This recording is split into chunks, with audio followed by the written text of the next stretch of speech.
Now let's turn our attention to Egypt. Their president is Abdel Fattah El-Sisi. He's a former military man. He even reached the rank of field marshal before opting for a different career. In 2013, he decided to take over his country, Abdel Fattah El-Sisi. He orchestrated a coup and he ousted Egypt's first democratically elected president, a certain Mohamed Morsi. El-Sisi took power, won a presidential election the following year, and has ruled since 2013. The man he dethroned was put in jail and he died there in 2019. After hearing all of this, what do you think about Abdel Fattah El-Sisi? Not exactly a champion of democracy, right?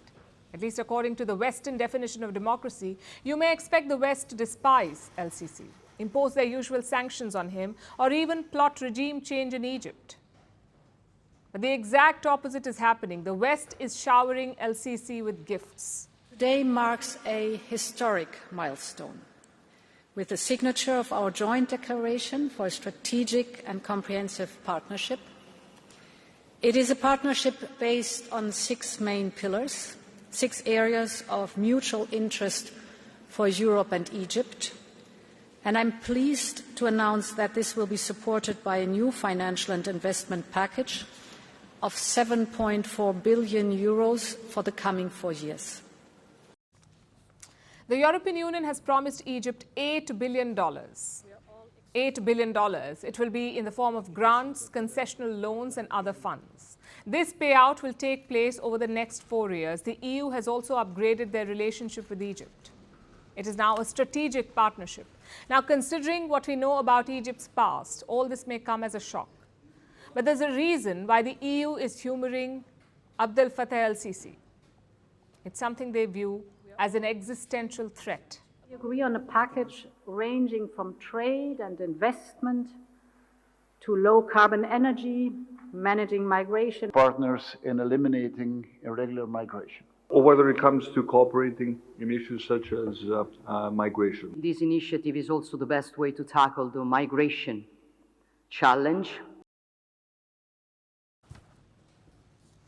Illegal migration, that's the reason El-Sisi is getting paid. He has served the EU well. He has stopped migrants from using Egypt as an exit ramp.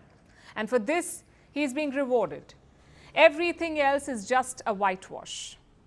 The EU is prepared to forgive anything and everything if it means they can stem the tide of migrants. Abdel Fattah El-Sisi is not the first to be rewarded like this. In December, the EU signed a similar deal, a similar migration deal with Tunisia. Tunisia is led by President Kais Saied, another authoritarian. He has cracked down on press freedom, opposition politicians and Tunisia's judiciary, but he has also cracked down on Europe-bound migrants. So guess what the EU is choosing to focus on? It's the same story in Mauritania. The EU signed a migration partnership with this country earlier this month. Guess who the Mauritanian president is? This man, Mohamed Ould Ghazouani. He's a former chief of army staff.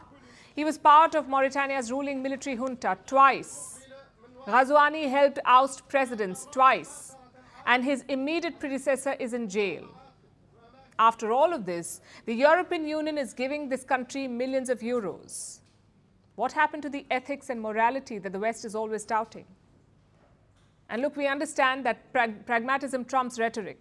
We know that sometimes you have to do unpleasant things for the greater good. Everyone does it. But that's not the real issue here. It's the blatant hypocrisy that is gut-wrenching. Together, we will also work on our commitment to promote democracy and human rights. That was the European Commission President Ursula von der Leyen. She says the deal with Egypt, will, and I'm quoting, promote democracy and human rights. Is she trying to convince us or herself? Either way, no one is buying it. This is what we mean by European hypocrisy. They'll say all this nonsense and go ahead and pay off authoritarians. It's why their reputation is in tatters and why no one really wants to listen to Western lectures. They keep proving time and again that they do not practice the democratic values that they preach.